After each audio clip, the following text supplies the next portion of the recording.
Hello everyone, কেমন আছো তোমরা সকলে? আশা করছি তোমরা প্রত্যেকেই খুব ভালো আছো। তো রিয়াজ লাইফস্টাইলে নতুন একটি মিনি ব্লগে তোমাদের প্রত্যেককে জানাই ওয়েলকাম। তো যেমনটা তোমরা আমার আগের মিনি ব্লগে দেখেছো, আমি সেখানে বলেছিলাম যে এই 2-3 মাসের গ্যাপে আমি কোনো ভিডিও আপলোড করিনি ঠিকই, বাট কিছু কিছু ভিডিও ক্লিপ আমি নিয়ে রেখেছিলাম। তো এই ভিডিওটাও সেরকমই একটা। তো এই দিন ছিল 25শে ডিসেম্বর। তো সেই দিন আমরা চলে গিয়েছিলাম কৃষ্ণনগরের মাদারসাটে। আর যেহেতু 25শে ডিসেম্বর ছিল, তো সেই কারণে একটু ভিড়ও হয়েছিল। তো আমরা ওখানে টেবিল বুক করে বাইরেটা একটু ঘুরে ঘুরে দেখছিলাম। তো এখানে মাদারসাটের মেন হচ্ছে এই বাইরের যে ডেকোরেশনগুলো সেগুলো যেমন সুন্দর, ভেতরের অ্যাম্বিয়েন্সটাও ছিল খুবই সুন্দর।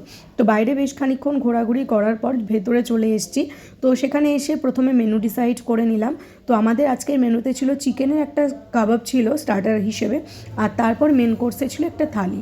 তো আজকের ভিডিও তোমাদের কেমন লাগলো অবশ্যই জানিও। ভালো লাগলে লাইক, শেয়ার, সাবস্ক্রাইব করে দিও। আসছি নেক্সট ভিডিওতে। ততক্ষণের জন্য তোমরা ভালো থেকো, সুস্থ থেকো, টাটা।